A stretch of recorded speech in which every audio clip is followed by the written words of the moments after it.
Hello students and my dear friends, I'm Dr. Shalini Shukla and today is 13th of June 2020 Saturday. So let's start with the Economic Times news analysis. In today's discussion, we are going to cover these articles. So let's start with article number 1, that is Ambani's stake in RIL at 12 years high after right issue. Regulatory filing by the RIL company has indicated that the promoter family and the other members of promoter family has picked up an additional shares from unsubscribed portion of the right issues of Reliance Industry Limited, and it has increased its stake in Reliance Industry to a 12-year high, that is 49.14%. Promoters' family and members have committed to invest approximately 28,286 crore and subscribe to a 225 million shares in the 53,124 crore issue. And the investor by the promoter in this uncertain times has so many indication towards the investors. And what are those indicators? Number one, company or its promoter has a huge confidence in the future of the Reliance Industries. It means they are taking it as a going concern in this uncertain time, as well as expecting the firm to be profitable in long term as well. Second indication, that is promoters family do not want any other shareholders to have the majority stake in Reliance Industry Limited. And why they do not want?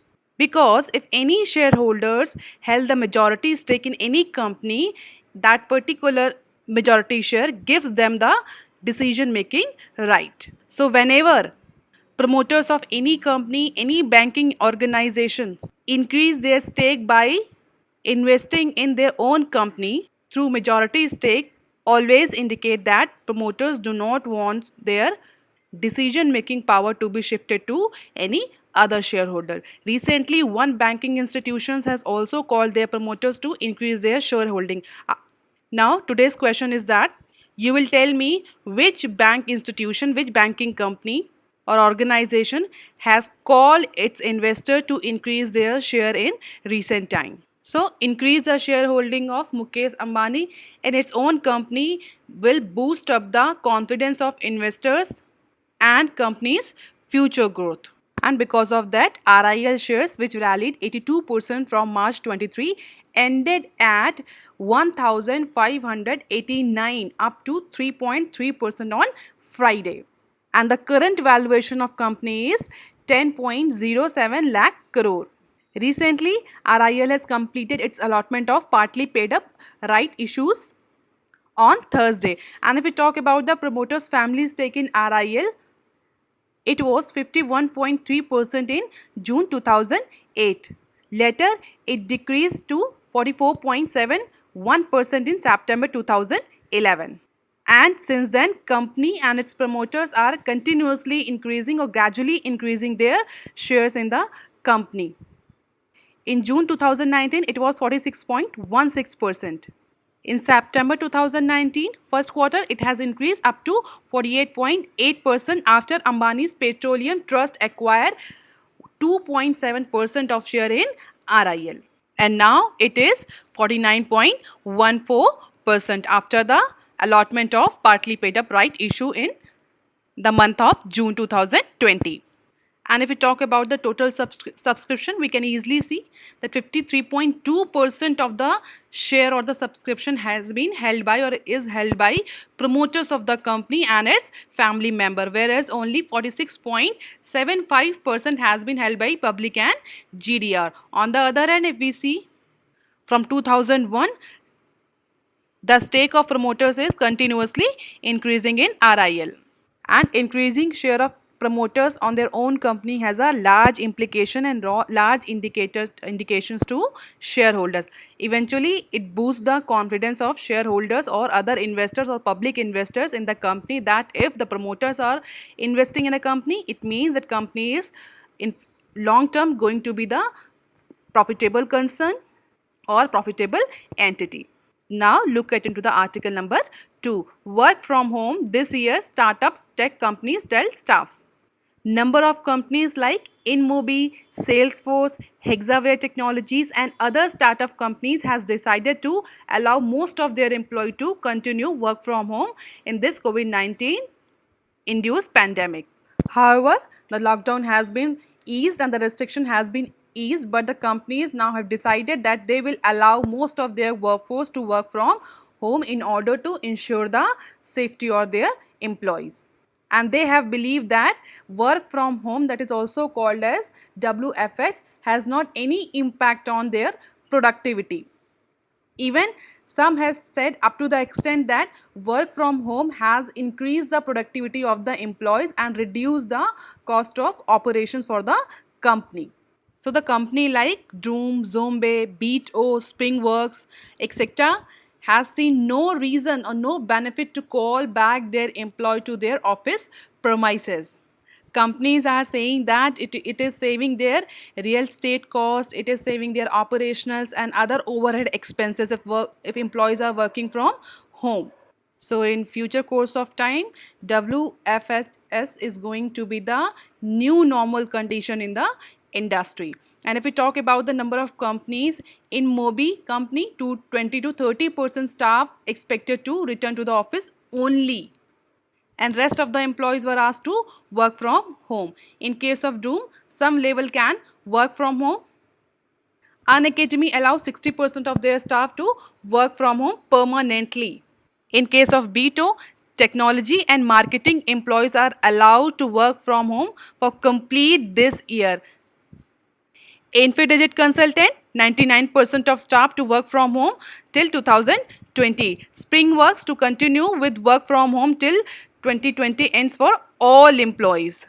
So number of companies, startup companies, tech companies, all are asking their employee to work from home. And it is going to be the new normal condition for every industry, not only for technology, not only for marketing, not only for digital companies, but for every company it is going to be the new normal. If the company wants to attain cost competitiveness, if the company wants to survive in this pandemic situation, then company has to change or modify their HR practices now. Now, article number 3. Sensex rebound over 1,400 points from day's low, close to up 243 points. India's stock indices ended firm on Friday, recovering from an early drop as much as 3.5% as a sign of rebound on Wall Street. After its worst sell-off since March 16 on Thursday, promoted traders to reverse their bearish bets. Especially share of Reliance Industries, banks and auto sector firms led to the rebound. However, if we talk about the overall performance, despite of the late bounce, stock indices posted their first weekly loss in 3 weeks. So the sign of rebound has been seen on Friday trading. But in overall performance, this first week has shown the last loss in comparison to last 3 weeks. And if we talk about all these ups and downs, so the experts are saying that markets have been apping US market, and thus there was a negative reaction in India too, because there was a fall in US market on Thursday. So experts are saying that it is only hope rally, nothing else. And if we talk about the economic data, on economic front, data is not at all good. Data is not at all supporting the good economic growth. If you remember the data on IIP, that has indicated the contraction of 55% in the month of April. So there are still questions around the consumption trend and demand trend. So as per the expert, this rebound is nothing else. It is just a hope rally and apping of the US market.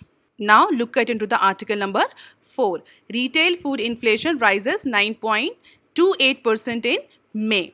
If you remember, we have discussed that because of the lack of field staff, because of the closures of the shops, the number of data collection organizations, central statistics organization were not able to collect the data on ground. So government withheld the headline retail inflation figures for May, as it did for the prior month as well, due to the lack of data owing to the lockdown restrictions. But now Ministry of Statistics and Program Implementation has released the data, and that shows the retail food inflation year-on-year rise to 9.28%. And that the very same retail inflation was at 3.05% in the month of May 2019. As per the previous month's release, price movement data from the National Statistic Office found that food inflation was 8.70% in March, while headline retail inflation was recorded at 5.84% for that month. Now there is a question, what is food inflation? So if we talk in very simple term, food inflation refers to the condition whereby there exists increase in wholesale price index of essential food items relative to the general inflation or the consumer price index, that is CPI. So in one line, it is wholesale price index of essential food items. And food inflation is volatile. Agriculture prices, supply and demand both affect the prices of essential food items in the market. Now there is another term, that is retail inflation. Now what is retail inflation?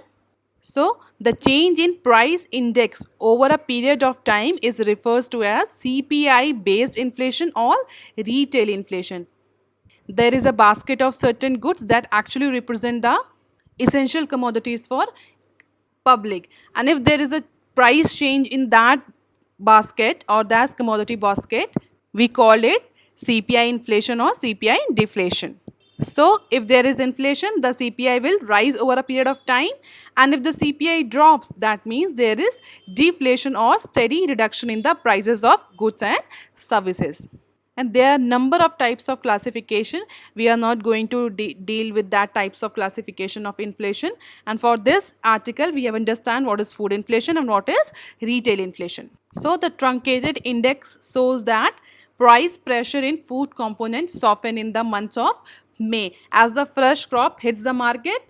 Thus for the cereal and pulses, so the food prices actually normalized. However, in case of normalization in the vegetable and oil and fats and non-alcoholic beverages, it is a tad higher. So the price pressure in case of cereal and pulses has been softened because of the fresh crop, but in case of food, fruits, vegetables, oil, fats, non-alcoholic beverages, it is still not yet softened. And there another question arises, is inflation is good or bad?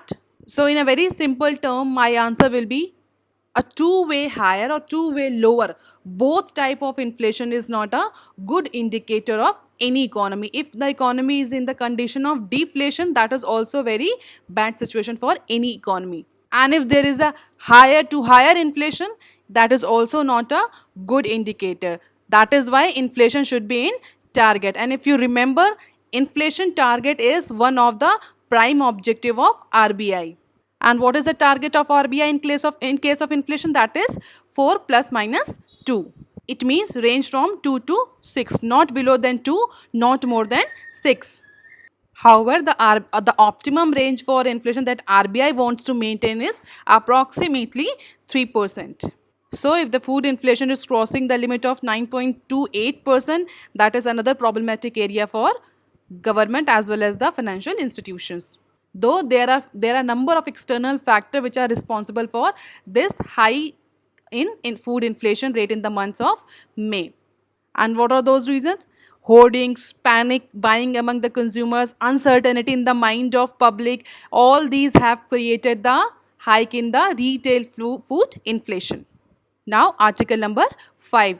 SC dismisses Franklin investors plea, say they have other forums. On Friday, Supreme Court of India has dismissed the plea filed by 7 Delhi-based investors who had challenged the Franklin Templeton Mutual Fund's move to scrap its 6 debt schemes. If you have remember, we have discussed in our Business Standard news analysis that after cash crunch conditions or high pressure from the redemptions, Franklin Templeton has moved its 6 debt schemes into scrap. So 7 investors from Delhi had challenged the scrapping process or the decision to scrap its 6 debt company by Franklin Templeton. But yesterday, Supreme Court has dismissed or rejected this petition. Supreme Court has clearly said to the investor that you have other forums. You can ask for the intervention of Security and Exchange Board of India and other judiciary bodies and tribunals before approaching to us. And because of that, investor had to withdraw their case. And what were the investors' allegation? Investor had alleged that Franklin decided to unwind the 6 debt schemes without seeking the withholders' approval. They haven't asked for any approval from their withholders, and they have taken unilateral decisions to scrap the 6 debt schemes. However, Supreme Court has not given any verdict on it, and Supreme Court has directed the investors or the petitioners to go for other forums that are specifically designed or available for these types of cases, just like SEBI and other judicial bodies and tribunals. On the other hand, Security and Exchange Board of India on Friday has revised norms for investment by asset management companies in mutual funds schemes. At present, for any AMC or the sponsored is required to invest at least 1% of amount which would be raised in the new fund offer, or rupees 50 lakh, whichever is less. But now SEBI said that investment should also be made in the growth options of the schemes. And for those schemes where growth options is not available, the investment shall be made in the dividend reinvestment options of the schemes.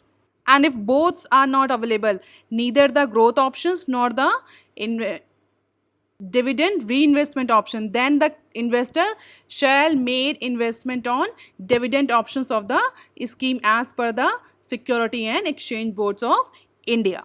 And what will be the impact of this move of SBI or Security and Exchange Board of India, SEBI? This will secure the right or the interest of investors and will prohibit the company to abruptly close down any of its debt scheme without seeking the permission of withholders. So it will actually binds the hands of the company or AMCs in case they will go for unilateral decisions to abruptly close or shut down any debt schemes. That is why SEBI has ensured that the company should itself invest in that new offer in the form of different investment proposals or different investment options. That's all for today, students. If you like, please share and subscribe. Thank you.